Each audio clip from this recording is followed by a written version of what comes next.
Bom dia, boa tarde, boa noite. Eu sou o professor Valfran, estou aqui para trabalhar com um assunto de suma relevância que está triste, né? Que é falando sobre a escravidão no Brasil.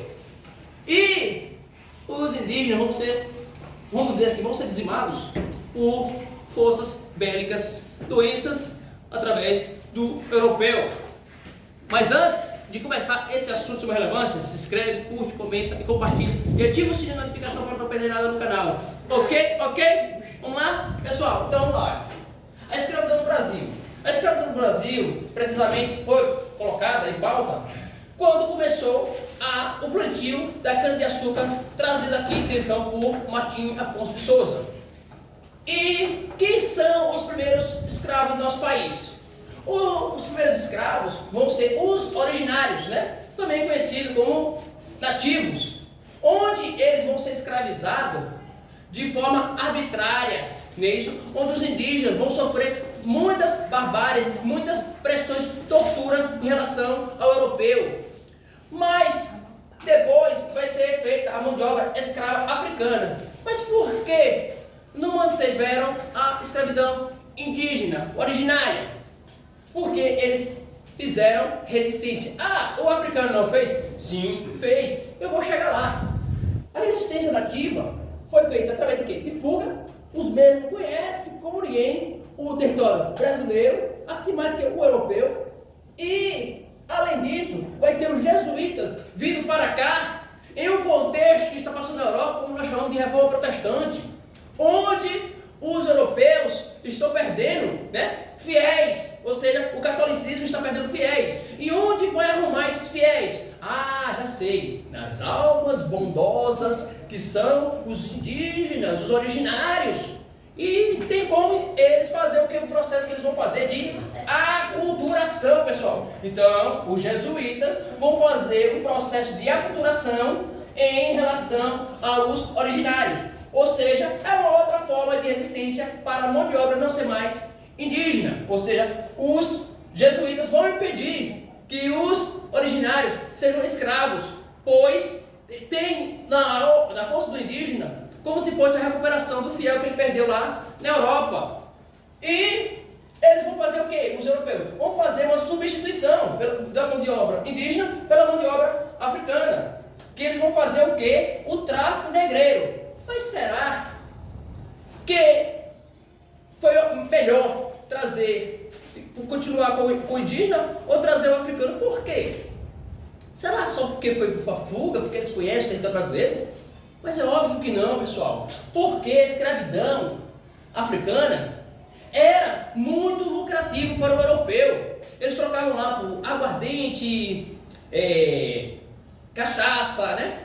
Provavelmente cachaça, um cavalo. Eles trocavam também pelo tabaco. Consequentemente, essa escravidão já era feita lá na África. E o que acontece? Os africanos os vendiam por esses preços de banana, vamos dizer assim. E os portugueses lucravam bastante com isso, quando eles vendiam aqui no Brasil. Outra, eles vendiam diversos africanos com diversidade de línguas. Por quê? Porque isso dificultava as suas comunicações para uma possível fuga. Então, eles eram vendidos aqui. E a vida útil dentro de uma escravidão aqui no nosso país era de 10 anos. Por quê? Porque o escravo, ele trabalhava de sol a sol, assim, de verão a verão, a céu aberto, e eles não aguentavam, e o máximo que eles viviam era 10 anos. E, pessoal, é óbvio que o lucro do tráfico negreiro vai ser tão exorbitante, que é óbvio que não é por causa dos indígenas que eles vão substituir a mão de obra escrava indígena pela africana, e sim por causa do lucro, óbvio. E aí, como era a rota? A rota pelo Atlântico, pessoal, os portugueses, lembrando, já praticavam a escravidão africana no Atlântico há muito tempo. Então já era figurinha carimbada. Então a África para o Brasil, eles traziam os africanos, não é isso? Possivelmente lá eles cometendo um crime, não é isso? Contra as possíveis democracias. Então, consequentemente, esse cara era vendido a preço de banana. Como o quê? Como eu acabei de citar, como tabaco, aguardente, um cavalo. E, consequentemente, eles vinham à força, né? Ou seja, não por vontade própria, mas sim por causa da força. Onde eles vinham? eles passavam 30, 40, até 50 dias em embarcações, conhecidas como navios negreiros, ou também conhecido como navio tombeiro. Mas por que navio tombeiro? Porque, pessoal, era muitas mortes que aconteciam dentro dessas embarcações. Ou seja, e ainda se tornava lucrativo, muitas pessoas morrendo, sim, porque se quando cerca de 10 a 20 ou 30% morresse, se 70% ainda viesse para aquelas embarcações e parasse aqui em portos brasileiros, ainda era lucrativo, ou seja, era muito melhor do que a mão de obra indígena em relação ao lucro do tráfico. Então, pessoal, é óbvio, como eu falei anteriormente, que os indígenas não eram, vamos dizer assim, selvagens, né? E os escravos dóceis, óbvio que não eram. Os escravos africanos também vão fazer resistência, pessoal. Quais são os tipos de resistência? Corpo mole, fingir que está doente, né? Para não trabalhar, revoltas. Como que revoltas? Matar capatazes, feitores, senhores de engenho, colocar o punho mesmo, a faca mesmo nele. E também cometiam suicídio, que era outra forma de resistência. Ou seja, é melhor morrer do que viver nessas condições. Mas geralmente, os senhores de engenho, quando alguém se suicidava, não era exposto colocando aquele cara como se suicidou. Mas por que ele não colocava como suicidou? Porque isolava como coisa ruim. Porque se ele se suicidou, outra pessoa escrava poderia também pegar esse tipo de resistência e querer fazer também o quê? O suicídio. Então, diziam que ele tinha morrido em batalha e não com suicídio, porque isso soava mal para os senhores de engenho. E posteriormente os outros escravos poderiam também fazer a mesma coisa, ceifar sua própria vida para viver uma vida miserável de escravidão.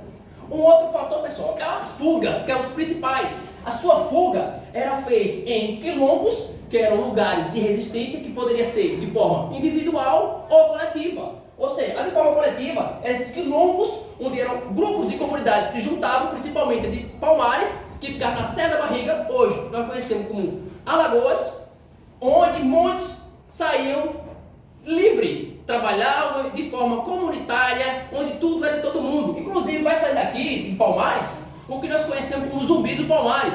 Até alguns dizem que Zumbi foi dono de cativos, mas até hoje não foi provado que ele tinha escravos.